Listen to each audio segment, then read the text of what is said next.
En 1602, Adrien de Montigny peint le paysage d'Avin. On y remarque l'ancienne église d'Atrives et l'ancienne chapelle d'Avin. À côté de celle-ci se dresse le château de l'archidiacre de Namur, Jean d'Auvin. Jean d'Auvin devient une dizaine d'années plus tard évêque de Namur. À sa mort, le château passe par quelques propriétaires.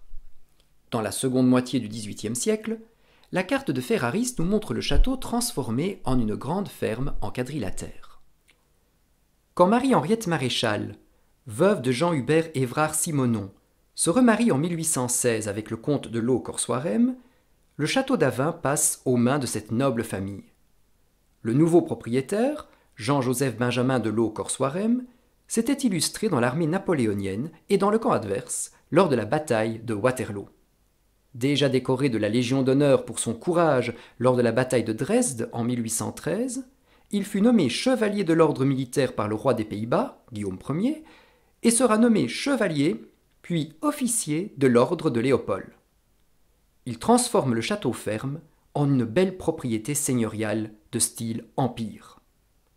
Ses décorations et sa devise sont visibles sur les armoiries ornant les tours. La devise latine Potius mori quam foedari peut se traduire par plutôt mourir que d'être déshonoré. Une photo montre le château vers 1900. La ferme en quadrilatère a cédé la place à ce château en L, auquel on a ajouté un étage. Notez l'ancienne église Saint-Étienne sur la droite. Passé de descendant en descendant, le château reste inhabité à partir de 1981.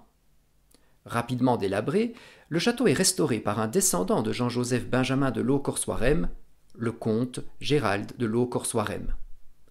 Entre 1999 et 2001, il supprime le deuxième étage en très mauvais état et surmonte les tours d'un toit en poivrière. Le tout, peint en blanc, forme aujourd'hui un ensemble léger et harmonieux. Actuellement, les salons du rez-de-chaussée servent lors de mariages ou de réceptions. Les dépendances du XVIIIe siècle ont été rénovées et transformées en gîtes, avec 7 chambres et 21 lits. L'ensemble est agrémenté d'un splendide parc égayé d'arbres centenaires et d'étangs où il est possible de pêcher.